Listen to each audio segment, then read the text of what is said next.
So உங்களுக்கு ஒரு முழங்கால் வலி இருக்குது, உள்ள ஒரு தேய்மானம் இருக்குன்னு சொல்லியிருக்காங்க, இல்லை தேய்மானம் கொஞ்சம் சிவியராகவே இருக்குது, இல்லை ஒரு சுகர் இருக்குது உங்களுக்கு, இல்லை ஒரு மிடில் ஏஜ் ஒரு 40 வயசை தாண்டிருக்கீங்க, உங்களோட முழங்கால் ஸ்ட்ரென்த்தை இம்ப்ரூவ் பண்ணணும்னு நினைக்கிறீங்க அப்படின்னா கண்டிப்பாக இந்த எக்ஸசைஸை நீங்கள் பண்ணணும்.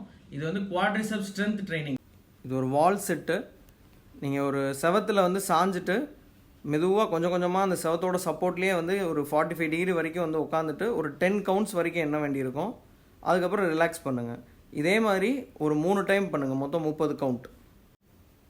ஃபஸ்ட்டு வந்து குவாட் செட்ஸ். இது ஒரு ஸ்டாட்டிக் எக்ஸசைஸ். துண்டை வந்து இந்த மாதிரி நல்லா சுருட்டிக்கோங்க, முழங்கால் கடியில் வச்சுக்கோங்க. அண்ட் தென் உங்களோட முழங்காலை வச்சு அந்த துண்டை வந்து ப்ரெஸ் பண்ணணும். அது ப்ரெஸ் பண்ணும்போது தொடையை நல்லா கம்ப்ரெஷன் கொடுக்கணும். ஸோ இது மாதிரி ஒரு 5 என்ற வரைக்கும் ஒரு 5 கவுண்ட்ஸ் பண்ணுங்கள். 1 2 3 4 5 அப்படின்னு. அப்புறம் ரிலாக்ஸ் பண்ணுங்கள். இதே மாதிரி 5 தடவை பண்ணுங்கள். ஸோ டோட்டலாக 25 டைம்ஸ். இது ஒரு டைனமிக் எக்ஸசைஸ். சீட்டட் நீ எக்ஸ்டென்ஷன். நல்லா காலை தொங்க போட்டு ஒரு சேர்லேயோ இல்லை கட்டிலையோ உட்காந்துக்கோங்க. அண்ட் ஒவ்வொரு காலாக மாற்றி மாற்றி வந்து நல்லா கீழேருந்து மேலே காலை தூக்கணும். Right leg தூக்கியிருக்கீங்க. ஸோ அதை வந்து ஒரு 5 கவுண்ட்ஸ் வரைக்கும் எண்ணுங்க. நல்லா டைட்டாக வச்சுக்கோங்க.